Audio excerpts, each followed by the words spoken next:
Alô, gente, pessoal, boa noite, bom dia e boa tarde, gente. Aqui é o Rodney de novo, o servo de Jesus aí, o servo de Deus, que vai trazer mais uma mensagem para vocês. E sem mais delongas, vamos logo pro assunto.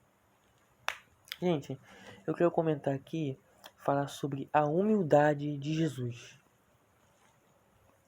Jesus desceu lá da glória dele e veio à terra. E toda a glória dele, ele ainda mandou ser humilde. E ele não humilhava ninguém, não pisava em ninguém. As pessoas deviam zombar dele, porque servo de Deus sofre zombaria.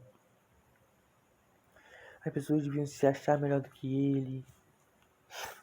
As pessoas queriam tirar o crédito dele como tiram dos servos de Deus hoje, zombam. Mas mesmo assim, ele não levantava a voz dele, nem quis ser Deus, nem quis ser semelhante a Deus, apesar de ser Deus. E ele não quis se humilhar ninguém, apesar de toda a glória dele ali, ele pudesse fazer o que ele quisesse, destruir ou abençoar, porque quando ele olhou para aquela oliveira, né, ou figueira, ele amaldiçoou, ele podia amaldiçoar e abençoar qualquer pessoa, e mesmo assim ele não estendia a mão para fazer o mal. E o que eu aprendo com isso, irmãos? O que eu aprendo com isso, pessoal, irmão?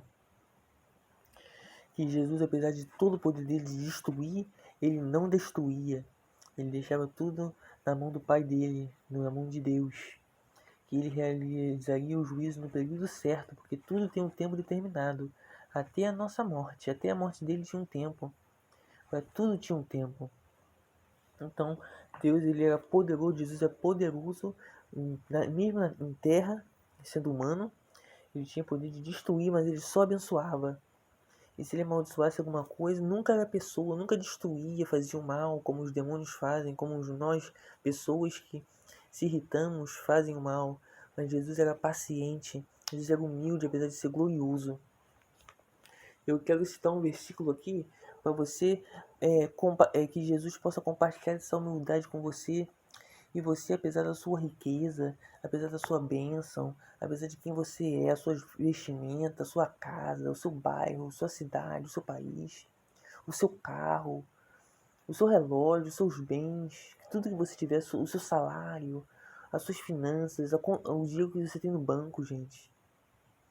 Pelo amor de Deus, você pode ser poderoso em muitas coisas, mas você nunca será poderoso como Jesus. E mesmo assim, nós se achamos tanto. Jesus manda a gente ser humilde. Jesus era todo poderoso, mas ele era super humilde. E essa é a humildade que eu venho falar. E eu venho citar um versículo aqui, que é o Mateus 25, versículo... Cadê o versículo? Mateus 25, versículo 21. E o seu Senhor lhe disse: Bem está, servo bom e fiel, sobre o pouco foste fiel, sobre o muito te colocarei. Entra no gozo do teu Senhor. Essa parábola aqui, um pouco antes do versículo 21, é dos talentos, gente. Deus dá certos talentos, que são aqui como se fosse finanças. Eu vou ler aqui, tá, gente? A parábola dos talentos nos adverte que no nosso lugar e no nosso serviço no céu dependerão da fidelidade da nossa vida e serviço aqui. Nossa vida no céu vai depender do nosso serviço aqui. O talento na parábola representa nossas aptidões, tempo, recursos e oportunidades para serviço ao Senhor, enquanto estamos aqui na terra. Estas coisas Deus considera como um legado seu, que Ele nos confiou para administrarmos da maneira mais sábia possível. Então, os talentos que Deus dá, gente, são aptidões, tempo, recursos, oportunidades para servir a Deus. E nosso serviço aqui em terra, com as nossas aptidões, com o nosso talento, nosso tempo, vai determinar nossa posição no céu um dia, quando a gente se for dessa terra, tá, gente? Isso quer dizer essa parábola dos talentos, que Deus dá a cada um talento. A um ele deu um, a outro ele deu três, a outro ele deu cinco, dando as oportunidades para que fosse multiplicado esse talento, que fosse crescer o evangelho no talento que a pessoa recebeu, para que outras pessoas fossem salvas, para que tivesse lucro outras pessoas fossem salvas e produzisse lucro para o seu Senhor. E o capítulo 25, 21 é o seu Senhor lhe disse: Bem está o servo bom e fiel, sobre o pouco foste fiel, sobre o muito te colocarei. Entra no gozo do teu Senhor. Então, o que significa? Que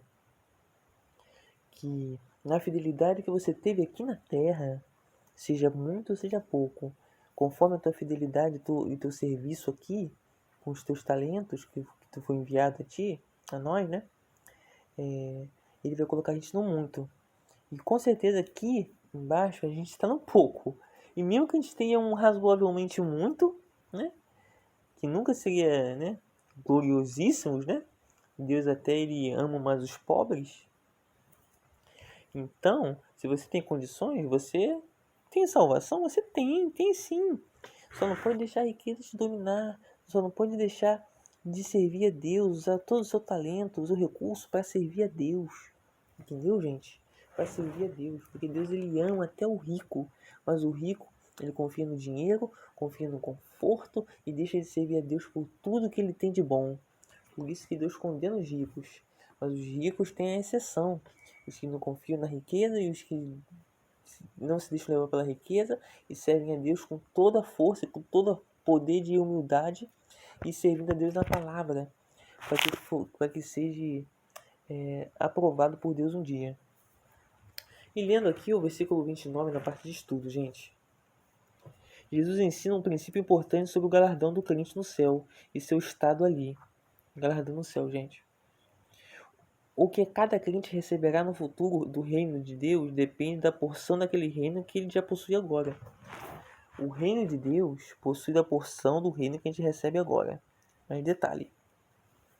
Sua posição e herança no céu serão proporcionais à atual dedicação e consagração às coisas de Deus no seu reino aqui. Vamos receber uma bênção com a proporção maior que a bênção que a gente tem aqui, certo? Fosse naquele reino que ele possui agora.